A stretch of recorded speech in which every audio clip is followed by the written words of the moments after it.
del fenómeno OVNI. Al paso del tiempo me voy calificando como un humanito transitorio. El trabajo que voy a presentar está dedicado al caso más controvertido de Chile, que es el caso del famoso Cabo Valdés, que ocurrió el día 25 de abril del año 1977, hace 22 años atrás, en un lugar llamado Pampayuscuma, que está ubicado a 5 kilómetros de Luque, a una altura de 3.600 metros, etcétera, etcétera. Es un cabo que desaparece frente a una patrulla de 7 hombres, que desaparece por un lapso de 15 minutos, y que hoy día, gracias al gentil auspicio de la Televisión Nacional de mi país, el día 10 de junio dejó el ejército para cruzar al área privada. Tuve un encuentro con él, pero no lo pude decir porque curiosamente, tal como decía el profesor aquí atrás, la prensa hoy día ha aprendido a autocensurarse. Y mi amigo es periodista y se autocensuró y no quiso que yo dijera nada de mi primer encuentro con el Cabo Valdés. Pero como estoy en Argentina, eso es válido allá. Yo voy a decir las cosas más importantes acá.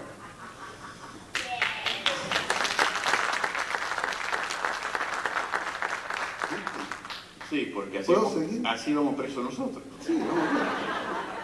Cuando recién escuchaba de que en la Cámara de los Lores se hablaba de ovnis, por intermedio del profesor Antonio Rivera, parece que no solamente de ovnis se habla en la Cámara de los Lores, ¿no? No, seguramente que no. Ya. Sigamos. Pienso que el fenómeno ovni es, para que ustedes me vayan conociendo, yo tengo esta perspectiva, y es la que mantengo. Una cosa es lo que vemos, otra cosa es lo que creemos, y otra cosa es lo que es el fenómeno por sí solo, independiente de lo que nosotros vemos y creemos.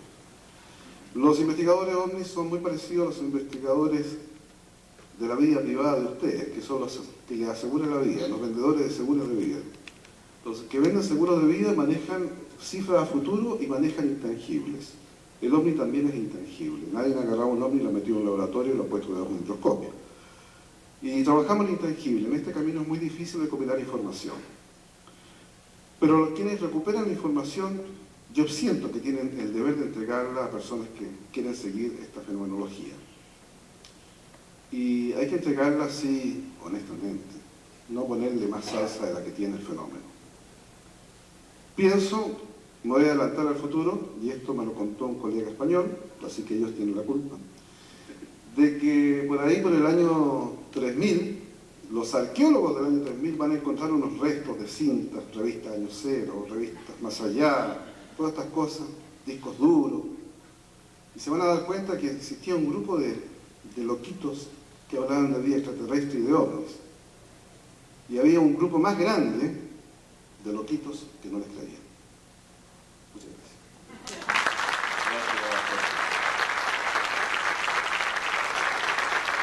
Bueno, de los muchos amigos que nos acompañan domingo a domingo en mi querida FM Astral, en nuestro programa de Alternativa Extraterrestre, saben positivamente que siempre cuando me he referido a quien vamos a presentar luego, he dicho un joven brillante. Y vaya si lo es, hoy en día está a cargo de la dirección de una de las revistas más importantes que tratan el tema de los ovnis con un nivel excelente, como todas las publicaciones de España. El señor Javier Sierra, director de la revista más rara de la ciencia, está con nosotros.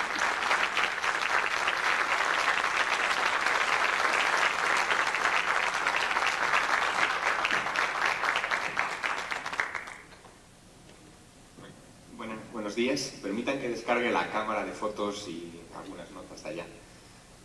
Porque durante estos últimos 14 años me he dedicado a perseguir ovnis.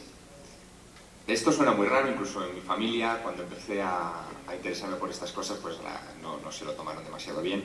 Cuando el Cabo Valdés fue secuestrado, yo empezaba mis estudios de primaria, pero algo ya me decía que tenía que interesarme por este asunto. Y de repente se convierte en una especie de sueño el llegar a Capilla del Monte, el poderme dirigir a ustedes de esta manera abierta y directa y poderles transmitir información no sé si de última hora, en muchos casos sí, de lo que está ocurriendo en estos momentos en torno al fenómeno OVNI. Para mí es un placer y un orgullo el poder estar en Argentina con ustedes por primera vez para hablar de estas cosas. Debo ese orgullo y ese placer, desde luego, a Jorge Suárez, con el que en alguna ocasión hemos intercambiado alguna carta. Él me mandaba también información sobre lo que estaba ocurriendo aquí. Y desde el principio surgió esa fascinación por la intensa actividad ufológica que ha venido rodeando este lugar desde, yo creo, mucho antes de 1986. Seguramente que sí. Claro. Lo que quisiera transmitirles en la conferencia que el viernes impartiré tiene mucho que ver sobre la presencia OVNI entre nosotros desde hace muchos siglos. Aunque hablaré especialmente de la actitud de los gobiernos hacia el fenómeno OVNI, hay un aspecto que a mí me ha preocupado mucho relacionado con este tema, y es por qué los gobiernos y por qué especialmente las Fuerzas Armadas, que han sido los que más directamente han tenido acceso a la información sobre el fenómeno OVNI, sobre su presencia, han estado escatimándonos esa información y nos han desprotegido en muchos aspectos de facilitarnos datos que para los científicos podrían ser determinantes a la hora de comprender la magnitud de este problema. Yo venía con la idea, en principio, hace unos meses, cuando Jorge habló conmigo por primera vez, de transmitir esa preocupación. Ahora mi preocupación es distinta, porque, y esta es una de las cosas que trataré de desarrollar en mi conferencia, en el mes de julio de este año ha ocurrido un suceso realmente interesante que les voy a transmitir en Francia. Francia queda muy cerquita de España. Hablar de magnitudes de kilómetros en Europa es ridículo comparado con las magnitudes kilométricas que tienen ustedes acá. Y en Francia, en el país vecino, el pasado mes de julio se hizo público un informe de 90 páginas redactado por una comisión de la Investigación de Altos Estudios de la Defensa. Es un pequeño organismo dentro de la OTAN que se dedica a hacer informes de prospectiva sobre qué asuntos son los que deben preocupar a los militares en la estructura militar de la OTAN.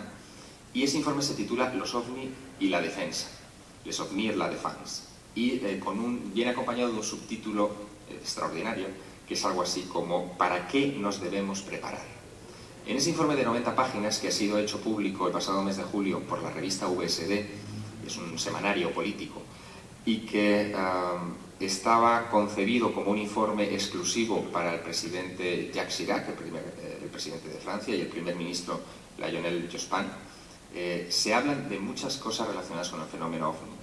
Se hace un examen de los casos más importantes ocurridos durante estos últimos 50 años, en el ámbito militar, todos ellos, y se extrapolan una serie de conclusiones que son realmente sorprendentes.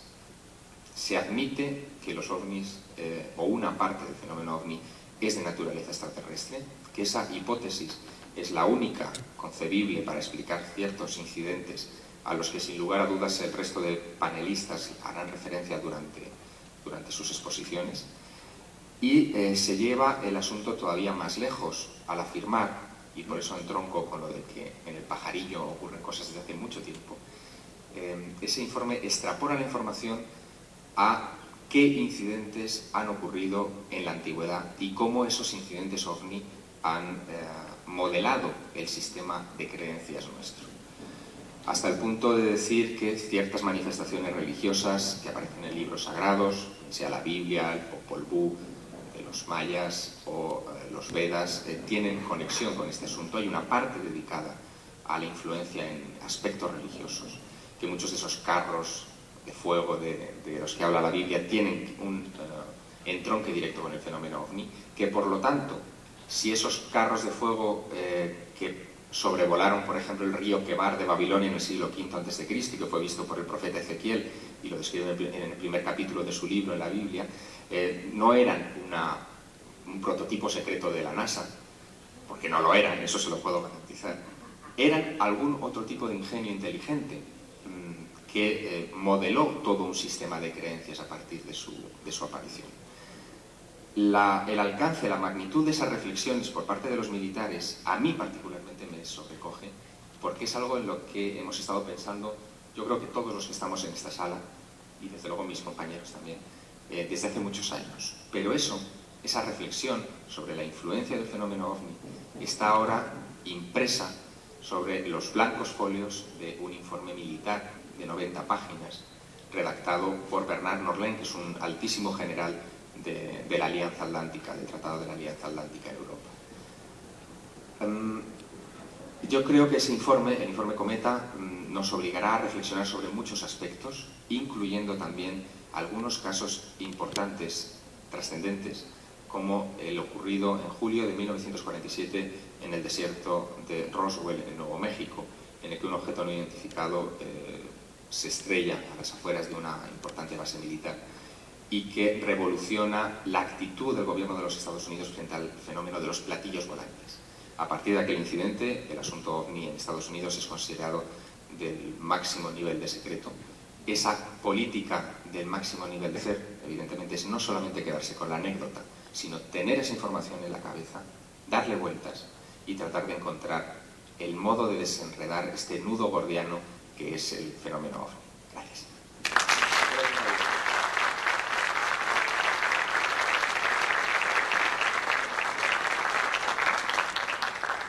Debo decir que, bueno, hemos estado, como les comentaba en el comienzo, charlando sobre esta realidad fascinante.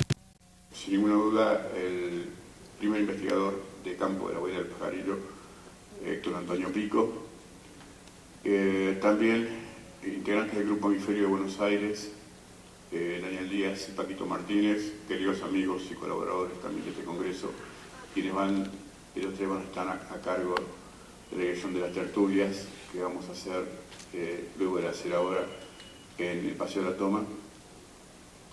Y vamos a terminar este acto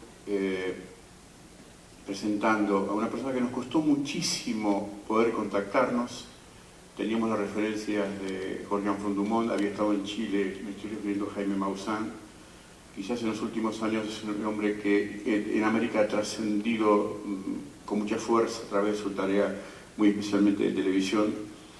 Y bueno, lamentablemente Jaime no puede estar con nosotros, pero bueno, de alguna manera yo creo que el decir que Daniel Muñoz, que trabaja al mismo nivel, codo a codo, hombro a hombro con Jaime Maussan en esta fascinante historia de los ovnis, cuando me pude conectar con él, dijo, ningún problema, ¿cuándo voy? ¿A qué hora? ¿Qué avión tengo que tomar? Daniel Muñoz, un amigo.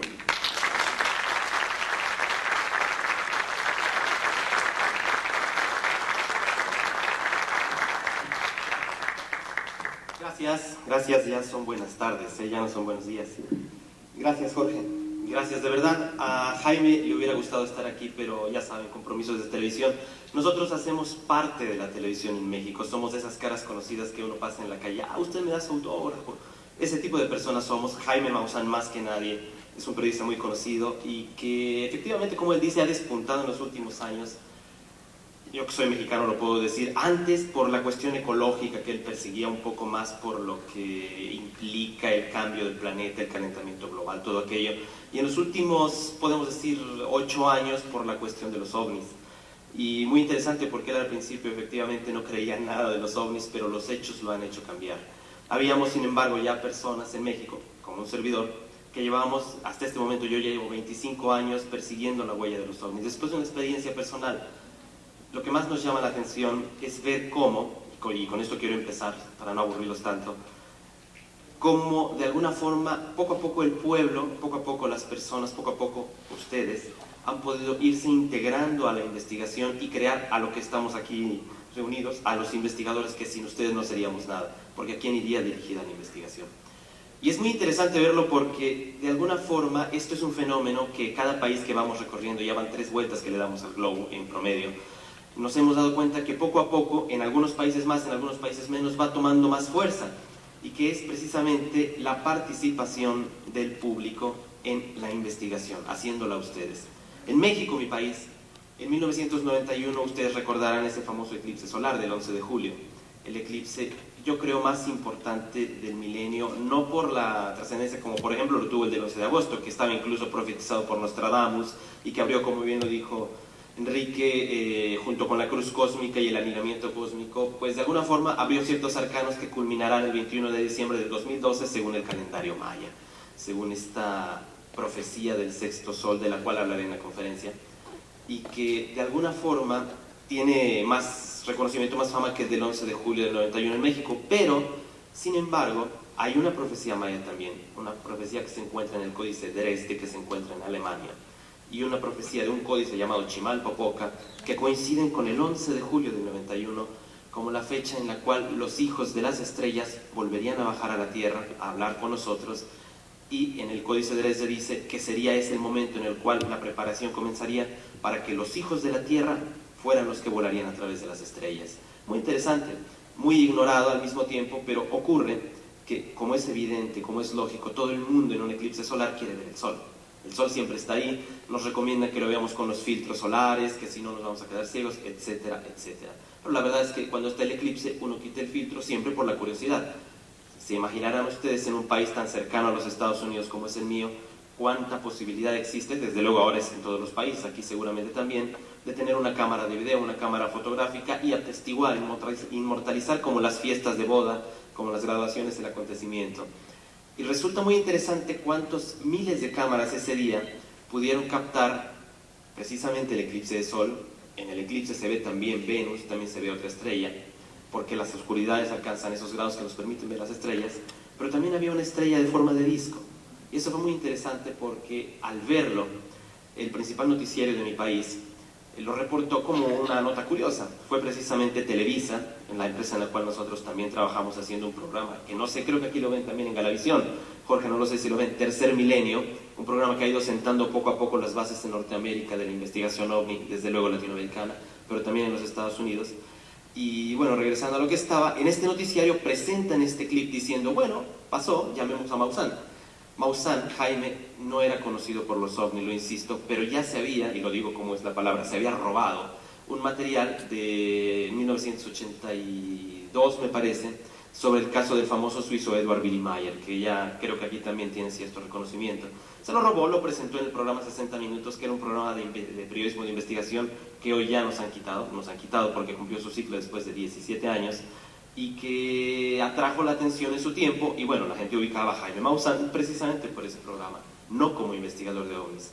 Lo llaman, y al momento en que lo sientan ahí en el noticiario, él estaba bastante incómodo, me lo confiesa años después, dice, bueno, yo estoy aquí, me han llamado para esto, y simplemente les digo, a ustedes público que nos observa, y es un público de cerca de 20 millones de personas, recuerden, Ciudad de México tenemos 22 millones en esa pequeña ciudad, que por otro lado es la más grande del mundo. Les dijo, si ustedes lo vieron, manden su video, mándenlo aquí. El programa se llamaba 24 horas. Mándenlo aquí a 24 horas y vamos a ver. Saliendo del estudio, él dijo, ya no me vuelvan a hacer nunca más esto, yo no creo en esto, ¿cómo es posible que me ponen a hacer este tipo de papeles frente a la cámara? Y muy interesante porque esa misma tarde, la tarde siguiente a que se transmitió el noticiario, llegaron más de 40 de estos videos, en los cuales se veía el disquito. Entonces cambió la perspectiva porque ya podíamos ver que había evidencias de algo que realmente había ocurrido y que no era un error en la película o no sé cuántos pretextos, ustedes seguramente habrán oído cualquier cantidad y ustedes también, se dicen ahora, se dice que era Venus, se dice que era etcétera, etcétera, etcétera.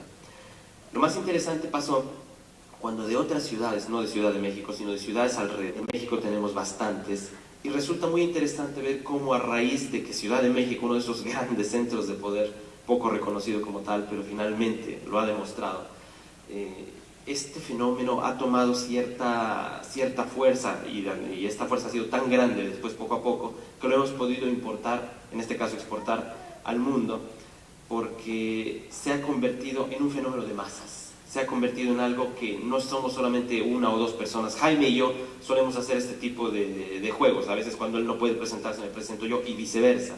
Hacemos todo juntos, somos una mancuerna de trabajo.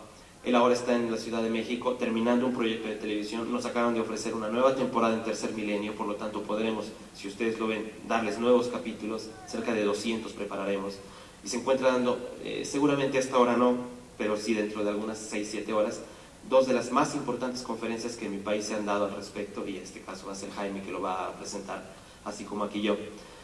Pero quiero decir que esas personas, tanto ustedes reunidos aquí como aquellos reunidos allá y como muchos otros reunidos en muchas partes del mundo, seguramente lo estarán haciendo, están supeditados siempre a la participación de ustedes. Decía, se convirtió en un fenómeno de masas y es lo más importante que puede existir en cualquier momento, la participación pública.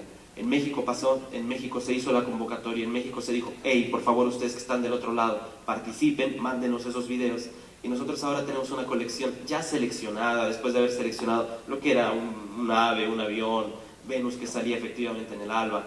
Tenemos una colección de arriba de 10.000 videos, analizados todos perfectamente clasificados, en los cuales las pruebas de las que también Enrique hablaba, y todos ellos han hablado, como ausentes, es cierto, o son ausentes o son de alguna forma poco convincentes. En el caso de México no. En el caso de México ustedes lo van a ver porque la conferencia que yo traigo es una videoconferencia. Básicamente voy a estar explicando las evidencias que hemos podido conseguir. No podemos traer todas, desde luego tenemos que ser sumamente selectivos. Piensen ustedes, ver 10.000 videos nos puede llevar más de 6 años estarlos viendo continuamente, constantemente, sin parar. Y tenemos que hacer una edición de cada una de las evidencias para ponerles 3 segundos de lo más importante, el highlight, el momento importante del avistamiento, cuando la nave hace esto, o cuando el objeto hace esto, o cuando el extraterrestre baja y se pone a saludar a la persona. Todo esto lo vamos a ver, todo, incluido el extraterrestre. Vamos a ver esto, vamos a ver cómo los militares en mi país no han tomado esa posición abierta como lo han hecho en Francia o en Chile, donde estuvimos con Jorge Anfrunz, precisamente en la firma de un tratado de estudio con la Universidad de Santiago de Chile, con la Facultad Tecnológica.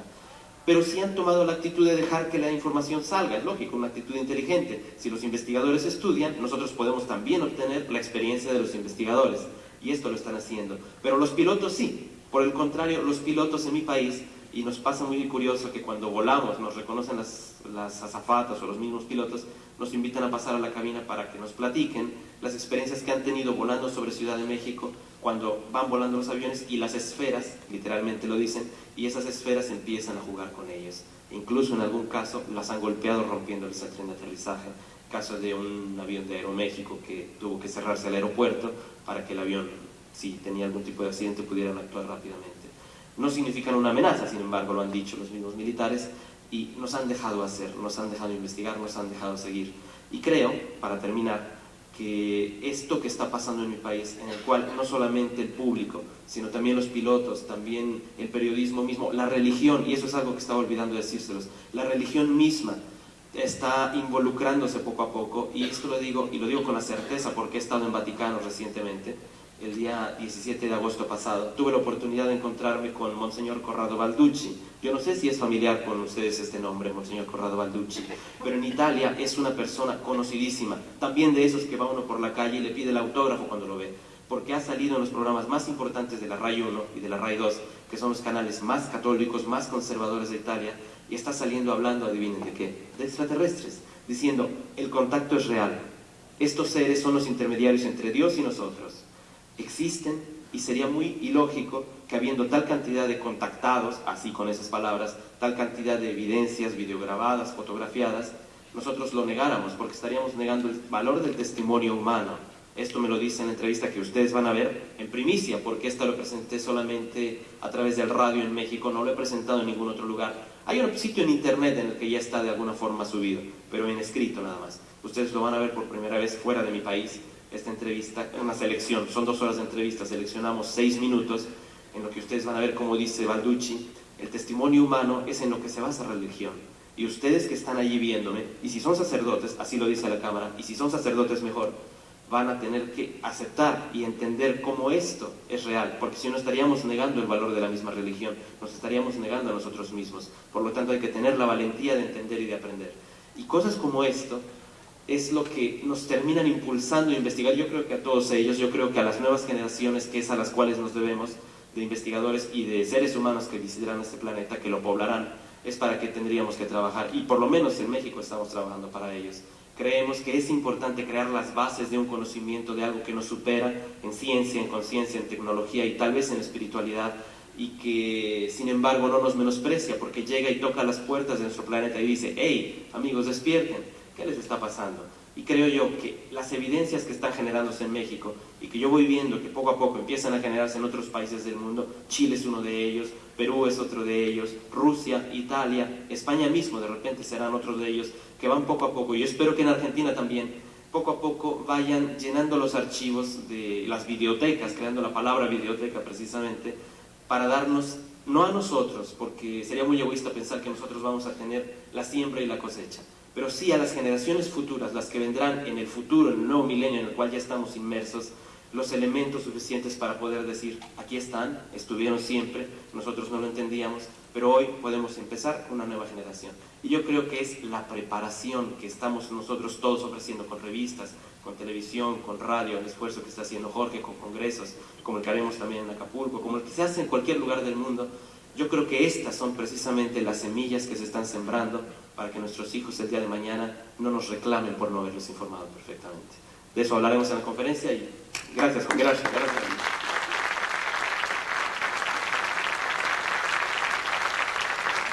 Muy bien, antes que se retiren,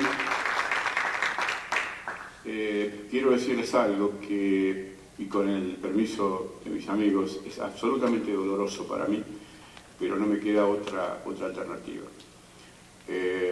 Hace unas semanas el doctor Roberto Orozco desde Miami me dijo: Jorge, va a haber interferencia psicotrónica con tu congreso. El profesor Álvarez López me dijo: me admira cómo es que lo han logrado, porque también sabía que esta convocatoria, este nivel académico de estos amigos que han venido desde tan lejos a participar de nuestro congreso, molesta en este plano y en planos que están muy lejanos de nosotros. Por eso digo que les quiero dar una información. Ya algunas personas habrán visto que había una serie de situaciones en el ingreso. Les debo decir que para ingresar a la sala durante todos los días, la única acreditación que Jorge Suárez y su equipo va a reconocer es la de la oblea de metal. Ustedes pueden colgarse cuantas acreditaciones quieran o les ofrezcan, pero la única que nosotros vamos a reconocer es la oblea del Congreso, es la oblea de metal. Y pido mil disculpas, me es sumamente doloroso tener que abordar esta temática, pero establecimos el debate dentro de las conferencias. Pero quizás la temática tan importante que se va a ofrecer en cada día nos va a dar suficientemente elementos como para que sigamos discutiendo esta realidad y sigamos aprendiendo. Sin ninguna duda, y ustedes habrán podido comprobarlo, es un foro con el mayor nivel académico que podríamos convocar y vamos a aprender muchísimo todos para irnos a casa